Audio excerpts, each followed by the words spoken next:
Corry, that's the Tomorrowland. Joel, it's really nice to meet you because I have to confess something. I'm a big fan of your music. How are you doing? I'm good. Oh, thank you so much. That I really appreciate that, and I'm glad you're loving the tunes. And I'm so happy to be here. Like, what an amazing experience this has been. Tell me something, how is it for you to play in the main stage of Tomorrowland after 2 years of lockdown, 3 years for Tomorrowland also? Well, this is actually my first time ever at Tomorrowland as a raver, as a DJ, anything. So You've never been? I've never been here, and I've seen, No. obviously I've watched the videos over the years on YouTube and seen the pictures, and for me, like, if you told me a few years ago that I would be on that main stage, I would have never have believed you, because for me this is like such an amazing dream, and it just came true. Like, that, I will never ever forget that for the rest of my life.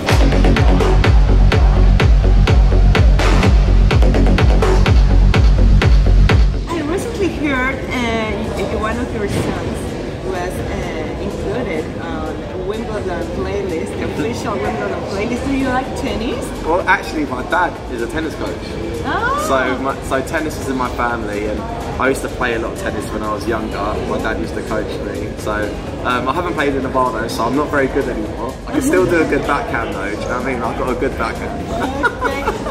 Do you ever think of you like going professional on that? If you weren't a DJ, what would you be? I don't think I would have been a tennis player. I wasn't that good. Okay. Do you know what? For me, there was never a plan B in life. I was always very focused and believed that one day this thing would happen for me. It took a long time, you know, like I didn't actually break through with my first hit record until I was 30. I've been trying to do this since I was a teenager. So, but like I said to you, I would have done anything to make this happen. And even when people told me over the years maybe to think about doing something else, or this is like, you know, not going to happen, maybe this is just a dream, but in my mind I was like, no, it has to happen. So I never had a plan B. This is always going to be the thing that I had to do. You never think of quitting? Never. Ah. Never. I like your attitude. Yeah, never. I never thought of quitting. As I said to you, like, this is my passion. It was, DJing's always been my hobby, and I can't think of anything else that I'd want to do in my life. Oh, that's really great, and something we have to learn for ourselves. So, talking about music, you got a 5th platinum album for Yeah. Amazing song. So how do you feel about this? Yeah, I mean, this record, you know, it changed my life. It was my first number one single. The breakthrough. Yeah, on the global scale, yeah. Like, I'd had some hits in the UK before this one, but this one was the first record that around the world connected. And like I said to you, it actually changed my life, and it happened during lockdown. I think it happened during a time when it meant a lot to people, that record, like positive vibes during a difficult time. So to be honest with you, like, I know it, you know, the platinum and the chart positions, it's all amazing, but for me, there's something more special about this record, and the journey of it was how it connected with people during a difficult time. And people say to me like, oh, that song helped me so much during lockdown. Wow. When I used to feel like down and sad, I'd put it on the radio and I'd be like happy again. So these sort of messages, it means the most to me.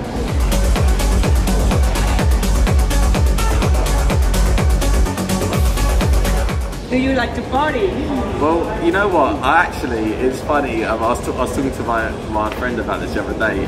Like, as things have got bigger for me, like more gigs, more DJing, more travelling, I've actually partied less than ever. Yeah. Because I've almost become more boring. Because the travel schedule is so crazy. Like, so it's hard these days to party much. But of course, I love the party, man. Everyone does, isn't it? So yeah. I have to like pick and choose my moments. Yeah. If I get to, you know, come to a festival, or, you know, if I'm in Ibiza and if I've got a couple of days off after, I'm going out. Yeah, okay, I like it. And you have to get your rest and, well, balance in your life, and it's hard for a DJ and a producer.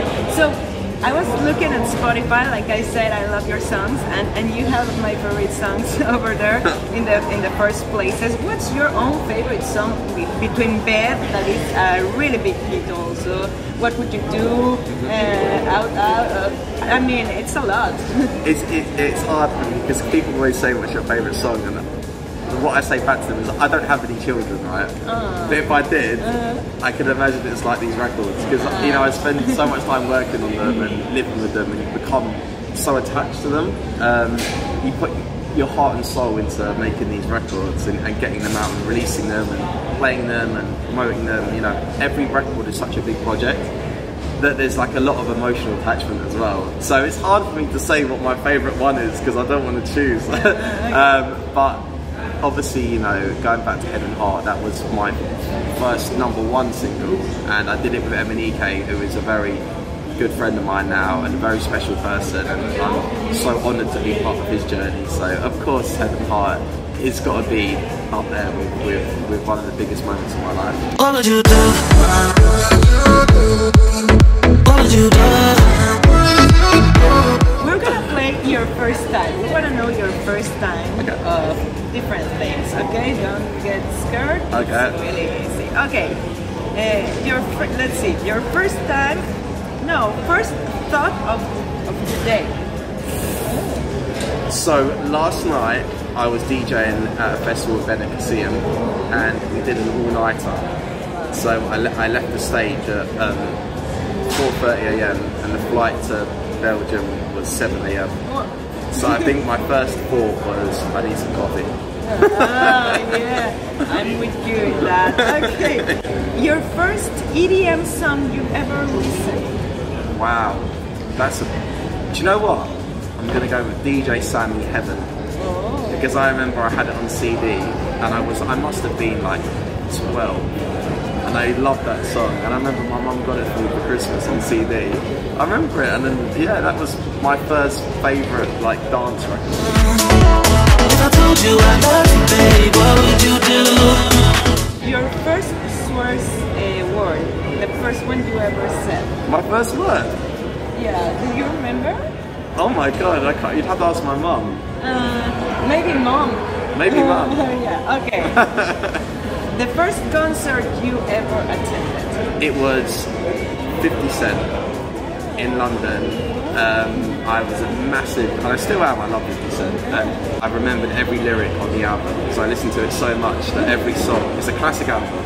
And when he comes to London with G-Unit, I remember I had to go and see him. That was my first concert. Your first ever date with a girl?